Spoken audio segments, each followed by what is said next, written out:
ताबीज कर दो, लोग बहुत हसद करते हैं, देख के चलते हैं, अरे तू जला रहा है, दिखा रहा है, इसलिए लोग जल रहे हैं।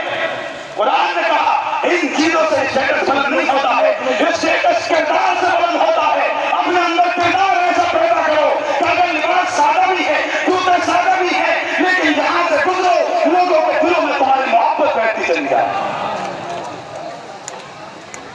बात कर रहा था कि हम अपने बच्चों से मोबाइल की आदत नहीं छुड़ा पाते। क्यों?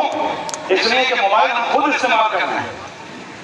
बच्चे ने बचपन से हमारे हाथ में मोबाइल देखा, तब उसकी आदत पड़ी है। हम एक बच्चे से मोबाइल की आदत नहीं छुड़ा पाते। मेरे आका ने पूरे अरब से ये तमाम खराबियों को कैसे खत्म कर दिया, तमाम बुरी आदतों को कैसे मिटा दिया? इसलिए कि जो कहा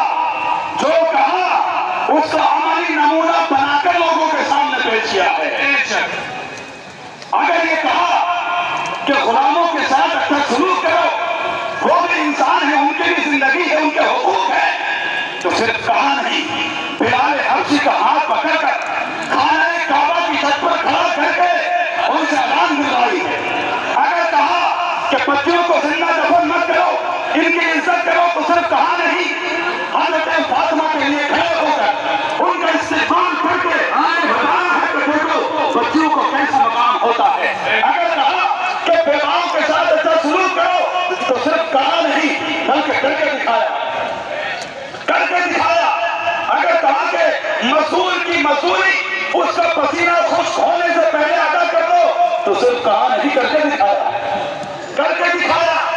और कहा कि दुश्मनों के साथ अच्छा सलूक करो, तो सिर्फ कहा नहीं, फतेह मक्का के दिन हुजूर खड़े हैं, ऊंट पर सवार हैं, ताकत हाथ में है, पावर हाथ में है, और सामने वो लोग खड़े हैं कि जिन्होंने हुजूर को मक्का से निकाला था, सहाबा इकराम को शहीद किया था, उनके घरों पर कब्जा किया था, वो सब सामने खड़े हैं। हर एक इंसान थका रहा है कि आज मोहम्मद जीत कर आए हैं, जंग को जीता है, आज बदला लेंगे। लेकिन मेरे आका ने जब कहा था कि दुश्मन के साथ अच्छा सलूक करो, तो सिर्फ कहा नहीं बल्कि फरमाया ला तस्रीबा अलैकुम अल-यौम अंतुम तुलाका, तो तुम्हारी कोई पकड़ नहीं है, मोहम्मद तुम सबको आजाद करता है। अल्लाह